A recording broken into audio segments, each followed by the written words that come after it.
Di sebuah desa kecil yang terletak di tepi hutan lebat, ada sebuah rumah tua yang sudah lama ditinggalkan. Rumah itu dikenal oleh penduduk setempat sebagai rumah tersesat. Seorang remaja bernama Dika, yang baru saja pindah ke desa itu bersama keluarganya, merasa tertarik dengan rumah tersebut. Suatu malam, Dika dan teman-temannya memutuskan untuk menguji nyali mereka dengan masuk ke dalam rumah tua itu. Mereka membawa senter dan memasuki rumah dengan hati-hati. Di dalam, mereka menemukan perabotan yang berdebu, lantai yang retak, dan jendela-jendela yang sudah lama tidak dibuka. Saat mereka berjalan melewati ruang tamu, Dika mendengar bisikan samar. Bisikan itu datang dari arah jendela. Teman-temannya juga mendengarnya, tapi mereka mengira itu hanya angin yang bertiup melalui celah-celah jendela tua. Namun, Dika merasa ada sesuatu yang salah. Bisikan itu terdengar seperti menyebut namanya. Mereka terus berjalan, tetapi bisikan itu semakin keras dan semakin jelas. Mereka segera menyadari bahwa itu bukan angin, itu adalah suara seseorang atau sesuatu yang memanggil mereka. Panik, teman-temannya berlari keluar, tapi Dika tetap terdiam, terpaku oleh rasa penasaran dan ketakutan yang bercampur jadi satu. Bisikan itu berubah menjadi tawa yang terdengar mengerikan dan meresahkan. Dika berbalik dan melihat sosok bayangan di balik jendela. Matanya menyala merah dalam gelap. Sosok itu tidak bergerak, hanya menatapnya dengan senyum menyeramkan.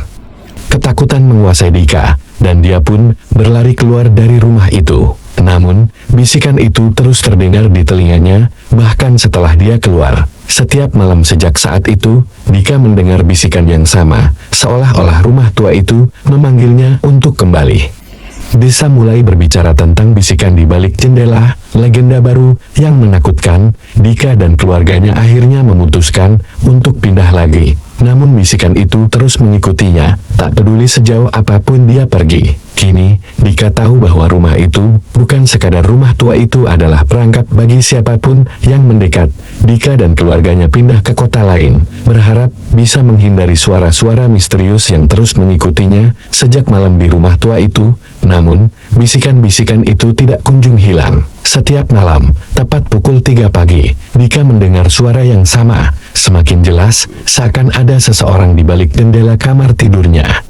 Malam itu, Dika memutuskan untuk menghadapi ketakutannya. Dia berdiri di depan jendela, menatap keluar ke kegelapan. Namun, tak ada apa-apa di sana. Suaranya berasal dari dalam rumah. Bisikan-bisikan itu mengarahkan pandangannya ke arah pintu kamar. Dika memberanikan diri membuka pintu, namun koridor di luar gelap dan sepi. Keesokan harinya, Dika mencoba mencari informasi tentang rumah tua di desa tempat dia pernah tinggal. Dia menemukan artikel lama tentang seorang wanita bernama Ibu Sari yang menghilang tanpa jejak beberapa tahun sebelumnya. Beberapa penduduk desa berspekulasi bahwa Ibu Sari memiliki hubungan dengan rumah tua itu, namun tidak ada yang bisa memastikan. Dika merasa bahwa bisikan-bisikan itu adalah petunjuk untuk menemukan apa yang terjadi pada Ibu Sari. Dia memutuskan untuk kembali ke desa, meskipun rasa takut masih melekat dalam hatinya. Saat kembali ke rumah tua itu, dia merasa bahwa energi aneh mengelilinginya. Bisikan-bisikan itu semakin keras, seperti memintanya untuk masuk lebih dalam ke rumah. Di lantai 2, dia menemukan sebuah kamar yang sebelumnya terkunci. Kunci kamar itu masih tergantung di pintu, berkarat dan terlupakan. Saat Dika membuka pintu, dia menemukan sebuah kamar dengan jendela besar yang menghadap ke hutan. Di atas meja tua di kamar itu, ada sebuah buku harian dengan sampul usan, buku harian Ibu Sari. Dika membuka buku itu dan membaca entry-entry terakhir Ibu Sari. Ternyata, Ibu Sari terlibat dalam praktik spiritual gelap yang berhubungan dengan hutan dan roh-roh jahat. Bisikan-bisikan yang terus didengarnya tampaknya adalah sisa-sisa roh yang pernah dipanggil oleh Ibu Sari. Dengan membaca buku harian itu, Dika menyadari bahwa roh-roh ini terperangkap dalam rumah dan mencari jalan keluar. Saat dia menutup buku harian itu, pintu kamar tertutup dengan keras, seolah-olah ada kekuatan tak terlihat yang mencegahnya keluar. Bisikan-bisikan berubah menjadi jeritan yang mengerikan, memenuhi seluruh ruangan. Dika menyadari bahwa dia telah membuka pintu ke dunia roh yang tidak boleh dibuka, dan sekarang dia terperangkap di dalam rumah tua itu. Bersama bisikan-bisikan yang semakin gila, Dika merasa tubuhnya kaku, seolah-olah terbelenggu oleh energi tak kasat mata yang memenuhi ruangan. Jeritan itu begitu keras, menembus telinga dan pikirannya, membuatnya sulit bernapas. Dia tahu bahwa dia harus keluar dari kamar itu, tetapi pintu terkunci dan tidak ada cara lain untuk melarikan diri. Dengan tangan gemetar, Dika membuka buku harian Ibu Sari lagi. Dia berharap menemukan sesuatu yang bisa membantunya melarikan diri. Di salah satu entry, dia membaca tentang ritual pemanggilan roh yang dilakukan oleh Ibu Sari dan kelompoknya. Mereka mencoba memanggil roh penjaga hutan. Tetapi sesuatu berjalan sangat salah. Roh itu marah dan menghancurkan seluruh kelompok, menyisakan Ibu Sari yang terakhir terlihat di rumah tua ini. Dika menemukan sebuah kalimat yang sepertinya menjadi mantra penutup untuk ritual tersebut. Dia berpikir bahwa mantra ini mungkin bisa membantu menenangkan roh-roh yang marah dan membebaskan dirinya dari teror yang mengurungnya. Namun, ada risiko bahwa mantra ini bisa memicu hal-hal yang lebih buruk. Saat Dika mencoba melafalkan mantra itu, jendela besar di kamar itu tiba-tiba terbuka dengan keras, membiarkan angin dingin masuk. Cahaya bulan menerobos masuk, dan sosok-sosok gelap mulai muncul dari bayangan. Mereka tampak seperti sosok-sosok manusia, tetapi mata mereka bersinar merah, dan wajah mereka terdistorsi dengan kemarahan. Mereka mulai bergerak mendekati Dika. Tangan mereka yang memanjang terlihat seolah-olah ingin meraih dan menahannya. Dika merasakan ketakutan yang luar biasa, tetapi dia tahu bahwa dia tidak punya pilihan. Dengan suara gemetar, dia melafalkan mantra itu dengan segenap keberanian yang bisa dia kumpulkan. Sosok-sosok itu berhenti bergerak, dan jeritan di sekitarnya menjadi semakin keras, seperti teriakan penderitaan yang datang dari segala arah. Namun, perlahan-lahan, suara itu mereda, dan sosok-sosok mulai menghilang satu persatu. Angin berhenti bertiup, dan kamar itu menjadi sunyi. Pintu kamar terbuka dengan sendirinya, membiarkan Dika keluar. Dia berlari keluar dari rumah tua itu secepat mungkin. Saat dia tiba di desa, dia mendengar suara sirin dan melihat lampu-lampu mobil polisi.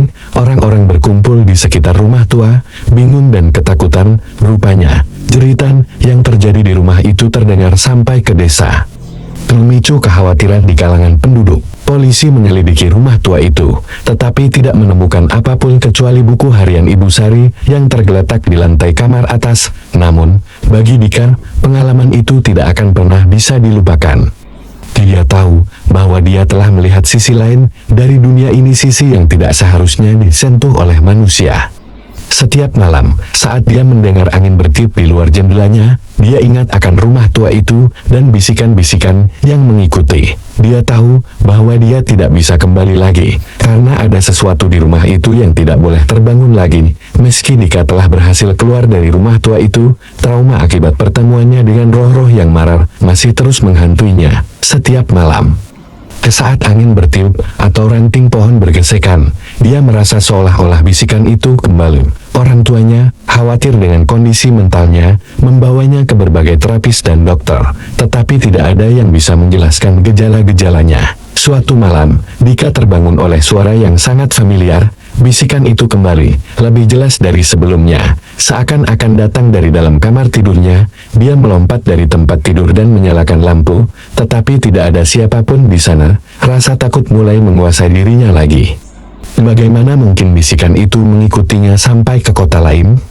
Keesokan harinya, dia memutuskan untuk kembali ke desa dan mencari jawaban. Dia tahu bahwa buku harian Ibu Sari adalah kunci dari semua ini, tetapi polisi telah mengambil buku itu sebagai barang bukti. Meski begitu, dia punya teman lama di desa, seorang gadis bernama Mira, yang bekerja di kantor polisi sebagai asisten administratif. Mira setuju untuk membantu Dika dan menyelundupkan buku harian Ibu Sari keluar dari kantor polisi.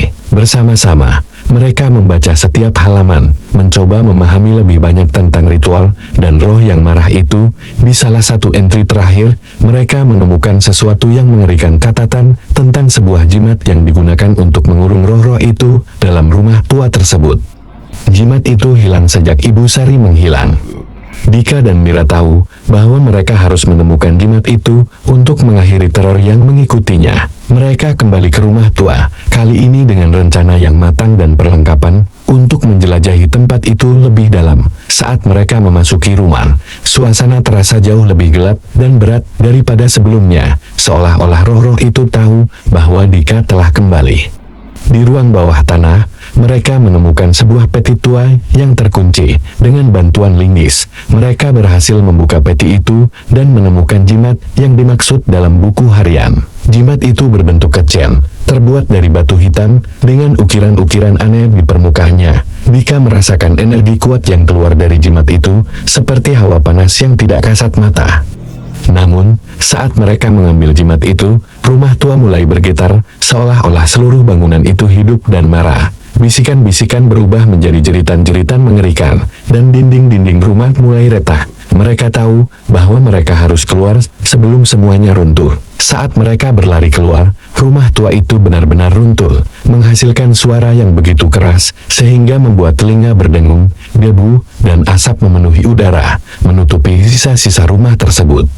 Dika memegang jimat itu erat-erat, mengetahui bahwa dia telah menemukan sumber kekuatan roh-roh itu. Dia dan Mira membuang jimat itu ke dalam sungai yang mengalir di dekat desa, berharap itu akan membawa jimat ke tempat yang tidak bisa ditemukan lagi. Bisikan-bisikan berhenti, desa kembali tenang, dan Dika bisa menjalani hidupnya tanpa rasa takut.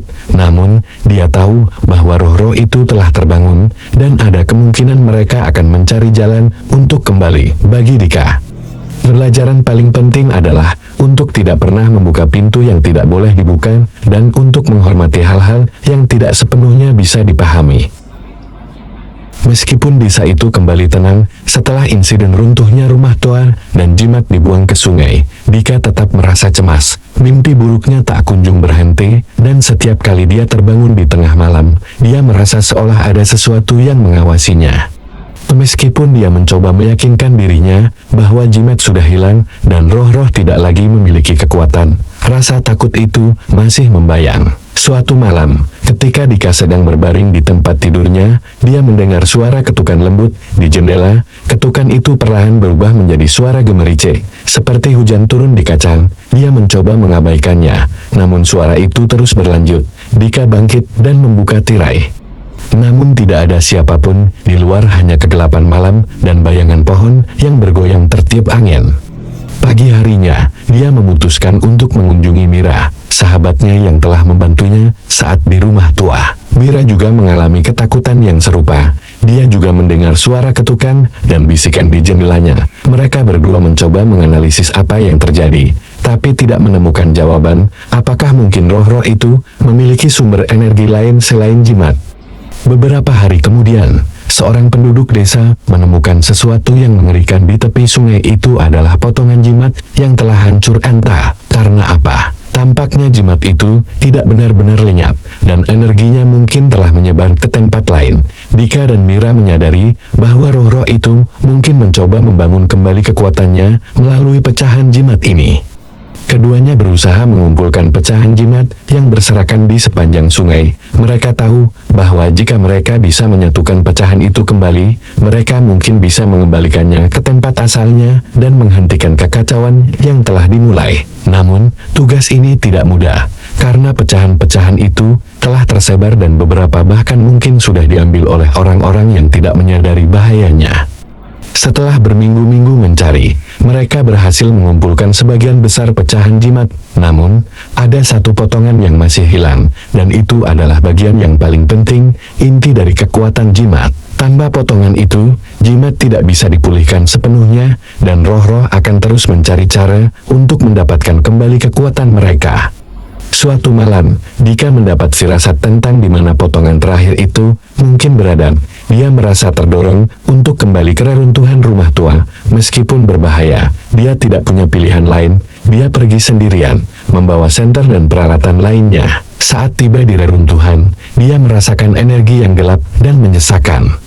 Di sana, di tengah-tengah puing-puing, dia menemukan potongan terakhir jimat yang berkilauan di bawah sinar bulan. Namun, sebelum dia bisa mengambilnya, bisikan-bisikan kembali terdengar, lebih kuat dari sebelumnya. roh-roh itu tidak ingin kehilangan potongan terakhir ini, dan mereka mulai bergerak.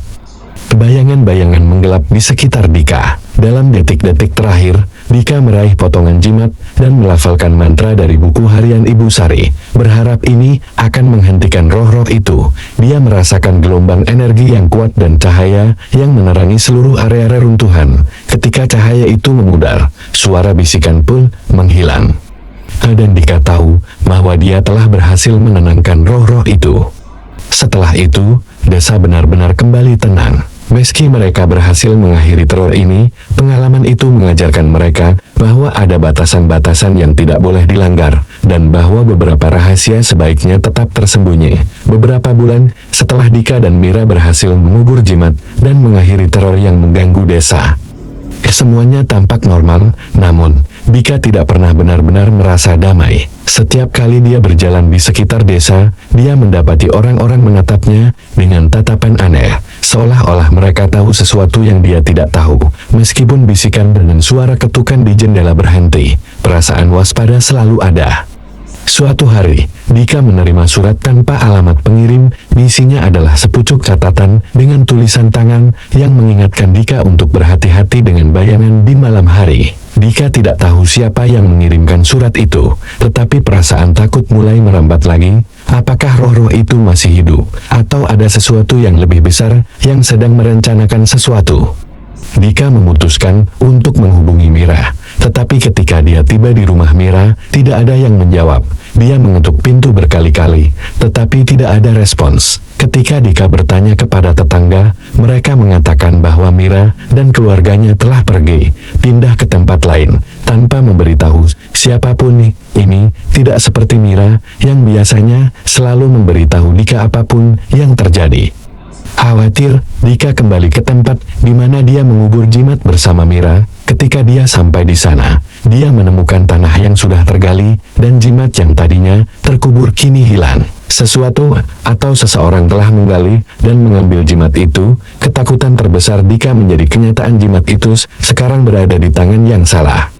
Dalam beberapa hari berikutnya, desa mulai berubah. Orang-orang menjadi lebih tertutup, enggan berbicara dengan Dika atau siapapun yang tampak mencurigakan. Anak-anak mulai berbicara tentang mimpi buruk dan bisikan di malam hari. Dika menyadari bahwa kegelapan yang dia coba kubur telah kembali, dan kali ini ia memiliki cara untuk memasuki dunia nyata.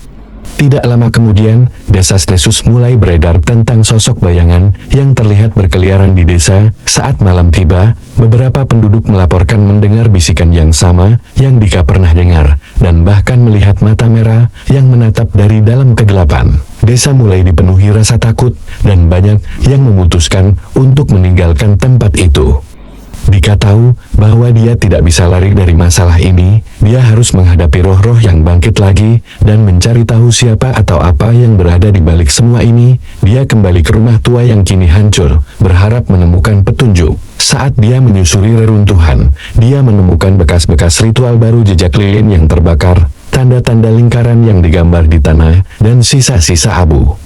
Semua ini menunjukkan bahwa seseorang telah mencoba memanggil roh-roh lagi, dan mungkin itulah mengapa jimat itu diambil. Dika tahu bahwa dia harus menghentikan ini sebelum terlalu terlambat, tetapi dia tidak tahu siapa yang melakukannya, atau bagaimana menghadapi kekuatan yang begitu gelap. Dalam langkah terakhirnya, Dika memutuskan untuk mengunjungi tempat tinggal lama Ibu Sari, orang yang awalnya terlibat dalam ritual gelap. Tempat itu tersembunyi jauh di dalam hutan, dan penuh dengan jejak-jejak ritual lama yang penuh dengan misteri dan bahaya. Dia berharap bisa menemukan jawaban. Tetapi yang dia temukan malah lebih banyak pertanyaan. Di sana, dia menemukan buku harian lain, tampaknya milik pengikut Ibu Sari. Buku ini mencatat rencana pemanggilan ulang roh-roh dan bagaimana mereka berencana menggunakan jimat untuk tujuan gelap. Dika tahu bahwa dia harus menghentikan ini, tetapi waktunya semakin sedikit. Roh-roh itu sudah bangkit kembali. Dan bisikan di balik jendela kini semakin keras dan lebih menyeramkan. Ketika Dika meninggalkan tempat tinggal Ibu Sari dengan buku harian baru di tangannya, malam sudah mulai merayap masuk ke hutan. Angin berbisik di antara dedaunan, menambah suasana menyeramkan yang menyelimuti perjalanan pulangnya. Buku harian itu mengungkapkan rencana yang mengerikan. Beberapa pengikut Ibu Sari berencana mengumpulkan kekuatan roh-roh dengan menggunakan jimat dan mengadakan ritual pemanggilan besar-besaran untuk menguasai desa, bahkan mungkin lebih. Dika menyadari bahwa mereka harus menghentikan ritual itu. Dia kembali ke desa dengan cepat dan menemukan bahwa situasi di sana semakin tidak terkendali. Beberapa rumah tampak kosong, sementara yang lain terkunci rapat dengan tirai tertutup rapat. Penduduk desa mulai melihat bayangan-bayangan bergerak di sepanjang jalan. Dan bisikan-bisikan itu kini terdengar hampir setiap malam. Rasa takut merajalela. Dia tahu dia tidak bisa melawan kekuatan ini sendirian. Dia membutuhkan bantuan. Dika mencari teman-teman lama yang masih tersisa di desa, termasuk beberapa yang memiliki pengetahuan tentang dunia roh dan ritual spiritual. Salah satunya adalah Pak Danu, seorang pria tua yang dikenal memiliki pengetahuan mendalam tentang legenda dan mitos lokal. Pak Danu mengajarinya beberapa mantra dan perlindungan yang bisa digunakan untuk menghadapi roh-roh jahat. Namun, dia juga memperingatkan Dika bahwa mengganggu roh-roh yang sedang bangkit bisa berakibat fatal, bukan hanya bagi Dika, tapi juga bagi seluruh desa. Pak Danu membantu Dika menyusun rencana untuk menemukan para pengikut Ibu Sari dan menggagalkan ritual pemanggilan sebelum terlambat. Dika dan Pak Danu bersama beberapa penduduk desa lainnya memutuskan untuk melakukan patroli malam di sekitar desa. Mereka mempersiapkan lilin, garam, dan jimat pelindung untuk mengusir roh-roh jahat. Malam itu, angin bertiup kencang, dan bulan tertutup oleh awan tebal. Saat mereka berjalan di sekitar desa, bisikan-bisikan mulai terdengar lagi, seolah-olah datang dari setiap arah. Namun, mereka terus berjalan, mencari tanda-tanda aktivitas ritual. Di dekat reruntuhan rumah tua, mereka menemukan lingkaran batu yang baru dibangun, lengkap dengan tanda-tanda ritual. Itu adalah tempat di mana para pengikut Ibu Sari berencana melakukan pemanggilan. Dika tahu bahwa ini adalah kesempatan mereka untuk menghentikannya. Saat mereka mulai membongkar lingkaran batu itu, mereka mendengar suara langkah kaki mendekat. Para pengikut Ibu Sari muncul dari bayang-bayang, membawa obor dan jimat. Terjadi konfrontasi sengit di tengah malam. Para pengikut mencoba melindungi lingkaran itu, sementara Dika dan yang lainnya berusaha menghancurkannya. Pertempuran itu intens, dengan bisikan dan jeritan mengisi udara. Para pengikut mencoba melafalkan mantra untuk memanggil roh-roh, tetapi Pak Danu dan Dika melawan dengan mantra pelindung mereka sendiri. Dika, dengan keberanian yang tak terduga, berhasil merobohkan salah satu obor dan membakar lingkaran batu. Saat api menyala, roh-roh yang mencoba masuk ke dunia ini terdorong kembali. Jeritan mereka memekakkan telinga sebelum akhirnya menghilang. Para pengikut Ibu Sari lari ketakutan, melihat bahwa rencana mereka telah digagalkan. Desa itu perlahan kembali tenang, meskipun bekas-bekas pertarungan masih terlihat di beberapa tempat. Dika tahu bahwa ini mungkin bukan akhir dari segalanya, tetapi untuk saat ini, desa telah diselamatkan. Dia berterima kasih kepada Pak Danu dan yang lainnya atas bantuan mereka. Namun, Dika juga tahu bahwa dia harus tetap waspada, karena bisikan di balik jendela mungkin kembali kapan saja. Pengalaman ini mengajarkan Dika bahwa ada hal-hal di dunia ini yang tidak bisa dijelaskan sepenuhnya. Dan dia bersumpah untuk selalu berhati-hati dengan bayangan yang mungkin muncul di malam hari. Meskipun Dika dan rekan-rekannya berhasil menggagalkan ritual pemanggilan dan mengusir roh-roh jahat, suasana di desa masih terasa tegang. Desa mulai pulih, namun bayangan rasa takut tetap melayang di udara. Penduduk desa berbicara dalam bisikan, dan tak seorang pun berani berjalan sendirian. Saat malam tiba, Dika menyadari bahwa ancaman itu belum sepenuhnya hilang. Suatu malam, Dika terbangun oleh suara yang dikenalinya bisikan halus di balik jendela kamarnya. Dia segera melompat dari tempat tidur dan menyalakan lampu, tetapi tidak ada yang bisa dia lihat di luar jendela. Hatinya berdetak cepat saat dia menyadari bahwa ancaman itu masih ada. Mungkinkah para pengikut Ibu Sari kembali, atau roh-roh itu belum sepenuhnya pergi? Pagi harinya, Dika memutuskan untuk mengunjungi Pak Danu untuk meminta saran. Dia ingin tahu apakah Pak Danu memiliki informasi lebih lanjut tentang ritual yang mungkin dilakukan oleh para pengikut Ibu Sari, atau apakah ada tanda-tanda lain yang menunjukkan bahwa mereka kembali beraksi. Pak Danu tampak khawatir dan memberitahu Dika bahwa selama jimat masih hilang, kemungkinan teror akan kembali tetap tinggi. Namun, saat Dika dan Pak Danu berbicara, mereka mendengar suara langkah kaki di luar rumah Pak Danu. Suara itu tidak biasa, terlalu berat dan berulang, seolah-olah seseorang atau sesuatu sedang berjalan bolak-balik dengan kesal. Mereka saling berpandangan dan tahu bahwa mereka harus bertindak cepat. Dika dan Pak Danu keluar dari rumah, mencoba mengikuti sumber suara. Mereka menemukan jejak kaki besar yang tampaknya bergerak menuju pinggir desa ke arah hutan. Pak Danu segera mengingatkan Dika bahwa hutan adalah tempat di mana kekuatan-kekuatan gelap lebih kuat dan tidak aman untuk pergi sendirian. Namun, Dika merasa bertanggung jawab untuk memastikan bahwa desa tetap aman. Mereka mengumpulkan beberapa penduduk desa yang bersedia membantu dan memulai perjalanan menuju hutan. Angin malam berhembus dengan suara bisikan, dan pohon-pohon besar terlihat lebih mengancam dari biasanya. Mereka mengikuti jejak kaki besar hingga menemukan sebuah lokasi tersembunyi, tempat di mana tanda-tanda ritual baru terlihat. Ada lilin yang menyala, simbol-simbol aneh di tanah, dan sisa-sisa persembahan yang tidak biasa. Di tengah-tengah lokasi ritual, mereka melihat sosok yang berdiri membelakangi mereka. Sosok itu mengenakan jubah gelap dan memegang jimat yang hilang di tangannya. Dika menyadari bahwa ini bukan hanya para pengikut Ibu Sari, tetapi seseorang yang lebih kuat dan lebih berbahaya.